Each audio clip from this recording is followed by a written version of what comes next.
ये कुदरत का गुस्सा है, ये झल्लाहट है प्रकृति की, जिसने इंसानी खिलवाड़ का बदला धराली जैसी त्रासदी से लिया। लेकिन सवाल अब भी जस का तस बना हुआ है कि आखिर उत्तराखंड की तबाही का असली विलेन कौन है। Bureau report, TV9 Bharatvarsh.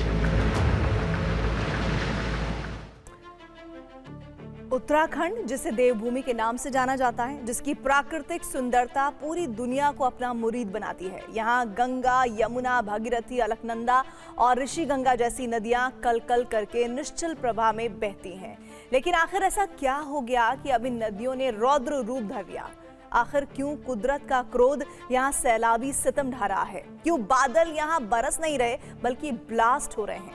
इसका पूरा विश्लेषण हमारी इस रिपोर्ट में देखिए।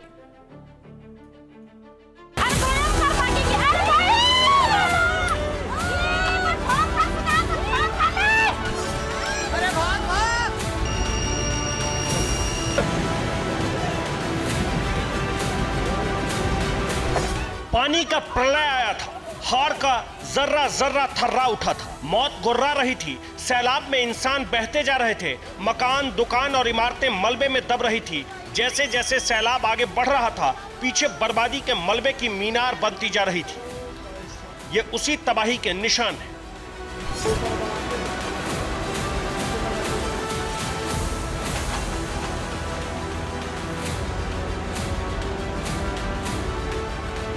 लेकिन सवाल यह उठता है कि आखिर उत्तराखंड में आई तबाही का जिम्मेदार कौन है? क्यों बार बार उत्तराखंड में बादल फटने की घटना हो रही है? उत्तराखंड, जिसे देवभूमि के नाम से जाना जाता है, अपनी प्राकृतिक सुंदरता, हिमालय की ऊंची चोटियां और पवित्र नदी जैसे गंगा, यमुना, भागीरथी, अलकनंदा और ऋषिगंगा के लिए प्रसिद्ध है।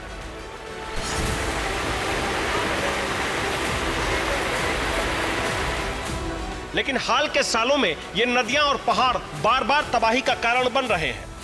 बाढ़, भूस्खलन और ग्लेशियर टूटने जैसी घटनाएं उत्तराखंड में आम हो गई है, जिसकी वजह है शहरीकरण, पहाड़ों से छेड़छाड़, जंगलों की कटाई, अवैध निर्माण, जरूरत से ज्यादा टूरिस्ट और ग्लेशियर का पिघलना सबसे प्रमुख वजह है।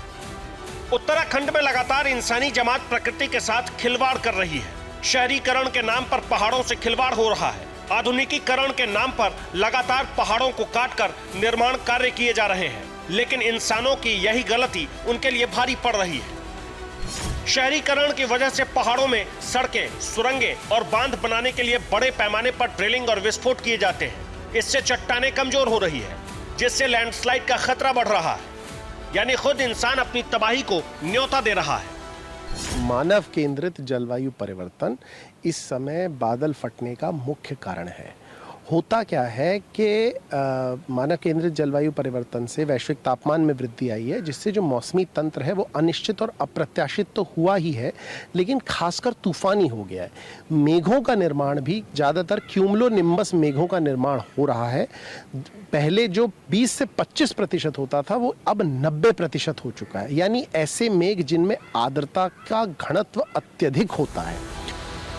उत्तराखंड में हर साल 4 करोड़ से ज्यादा पर्यटक आते हैं। खासकर बद्रीनाथ, केदारनाथ, गंगोत्री और यमुनोत्री जैसे तीर्थ स्थलों पर इससे जंगलों की कटाई, कचरा और प्राकृतिक संसाधनों पर दबाव बढ़ता है।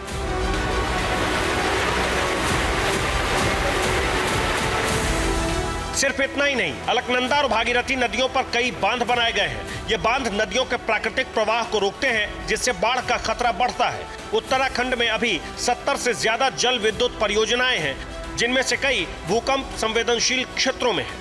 जो वहां पर विकास की अवधारणा प्रेषित हो रही है वो भी ऐसी है जो हिल्स में यानी पर्वतीय राज्यों में नहीं होनी चाहिए। इतना ज़्यादा कंक्रीट, इतना ज़्यादा सीमेंट वहाँ पर नहीं यूज़ होना चाहिए। उत्तराखंड तो खास तौर पर कंप्लीटली ठेकेदारवाद पर चल रहा है और इसीलिए हम देख रहे हैं कि जो बादल फटने के बाद बाढ़ आती है वो एक ऐसे स्लज और स्लरी में बनती है कि उसके सामने कोई भी अट्टालिकाएं जो है वो ताश के पत्तों की तरह ढह जाती हैं। पहाड़ी क्षेत्र में बादल फटने की घटनाएं जलवायु परिवर्तन के कारण बढ़ रही है। पिछले 20 सालों में उत्तराखंड में मानसून की बारिश की तीव्रता 20 से 30% बढ़ी है।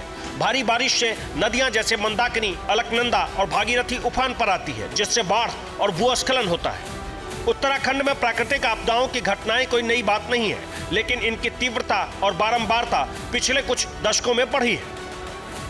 आमतौर पर बादल फटने की घटना समुद्र तल से 1000 से 2500 मीटर पर होती है। बादल का फटना एक खतरनाक प्राकृतिक आपदा है। इससे अचानक बाढ़ और कटाव हो जाता है। एक जगह नमी वाले बादल फंस जाते हैं। गर्म हवाओं के कारण बड़ी बूंदें बन जाती है। इससे बादलों का घनत्व तो बढ़ता रहता है, जिससे बादल फट जाते हैं, पानी का सैलाब आ जाता है।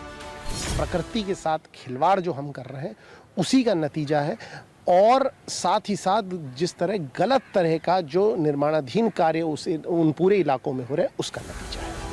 अब सवाल ये कि उत्तराखंड की नदियों और पहाड़ों को तबाही का कारण बनने से रोकने के लिए क्या करना होगा, तो उसे भी जानना और समझना जरूरी है। सड़कों और बांधों का निर्माण भूकंप और पर्यावरण को ध्यान में रखकर करना होगा। ग्लेशियरों की निगरानी के लिए सैटेलाइट और सेंसर का उपयोग बढ़ाना होगा। तीर्थ स्थलों पर पर्यटकों की संख्या सीमित करनी होगी।